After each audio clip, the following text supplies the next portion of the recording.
شیطان کو جہنم میں کہاں رکھا جائے گا؟ اور کیا آپ جانتے ہیں کہ شیطان فرشتہ نہیں تھا بلکہ ایک جن تھا جو آگ سے پیدا ہوا تھا لیکن فرشتوں کے ساتھ رہتا تھا۔ شیطان اللہ تعالیٰ کے دربار میں بلند درجے پر فائز تھا۔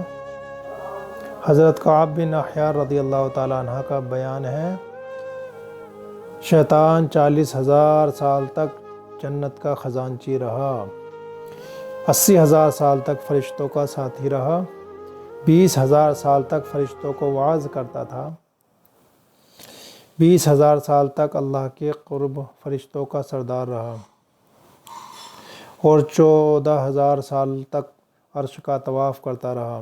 پہلے آسمان میں اس کا نام عابد تھا، دوسرے آسمان پر اس کا نام زاہد تھا، تیسرے آسمان پر اس کا نام عارف تھا، چوتھے آسمان پر اس کا نام ولی تھا، پانچویں آسمان پر اس کا نام تقی تھا، چھٹے آسمان پر اس کا نام خازن تھا، اور ساتویں آسمان پر اس کا نام عزازیل تھا، اور لوح محفوظ میں اس کا نام ابلیس لکھا ہوا تھا۔ شیطان اپنے انجام سے غافل اور خاتم سے بے خبر تھا۔ جب اللہ تعالیٰ نے حضرت آدم علیہ السلام کو سجدہ کرنے کا حکم دیا تو شیطان نے انکار کر دیا اور حضرت آدم علیہ السلام کی تحقیر کی اور اپنی بڑائی کا اظہار کر کے تکبر کیا۔ شیطان نے کہا کہ میں اس سے بہتر ہوں، میں آگ سے پیدا ہوا اور آدم مٹی سے بنا ہے، میں اس کو سجدہ کیوں کروں؟ اسی جرم کی سزا میں اللہ تعالیٰ نے شیطان کو دونوں جہانوں میں ملعون قرار دے دیا اور اس کی پیروی کرنے والوں کو جہنم کے عذاب کا مستحق بنا دیا۔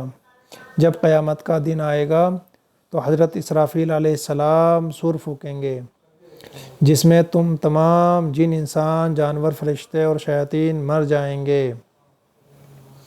پھر اس کے 40 سال بعد حضرت اسرافیل علیہ السلام دوبارہ سور پھونکیں گے تو تمام مخلوقات دوبارہ زندہ ہو جائے گی اور پھر قیامت قائم ہوگی۔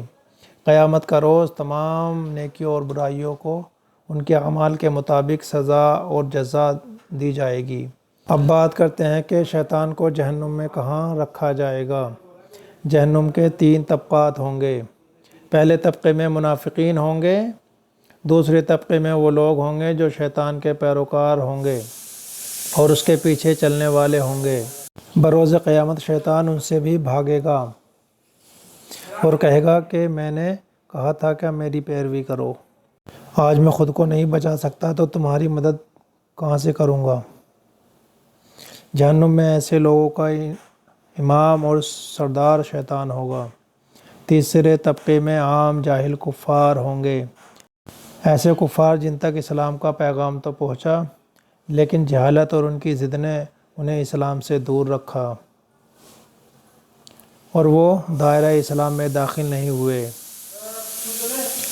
دوستو، قرآن و حدیث میں اللہ تعالیٰ نے شیاطین سے بچنے کے کچھ طریقے بتائے ہیں، جیسا کہ ایک حدیث میں ذکر آتا ہے کہ جب کوئی شیطان وسوسہ اٹھائے تو وضو کرے اور 3 مرتبہ ناک جھڑکے، کیونکہ شیطان رات بھر اس کی ناک کے نیچے میں بیٹھا رہتا ہے، جس سے آدمی سستی غالب آ جاتی ہے، بس ناک جھڑکنے سے وہ سستی دور ہو جاتی ہے۔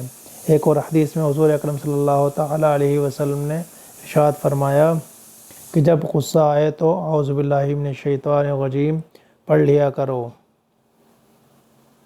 ایک اور جگہ آپ صلی اللہ تعالیٰ علیہ وسلم نے فرمایا کہ جس گھر میں سورۃ البقر پڑھی جاتی ہے وہاں شیطان داخل نہیں ہوتا۔ ایک اور حدیث میں آپ صلی اللہ تعالیٰ علیہ وسلم نے ارشاد فرمایا کہ بڑا غضب شیطان کی طرف سے ہوتا ہے، اگر کوئی برا خواب دیکھے تو بائیں جانب تھو تھو کرے، شیطان کے سر سے اللہ کی پناہ مانگے، اس عمل سے شیطان اس سے کوئی نقصان نہ پہنچا سکے گا اور اللہ تعالیٰ سے دعا ہے کہ وہ ہمیں شیطان کے شر سے محفوظ رکھے۔ آمین۔ السلام علیکم۔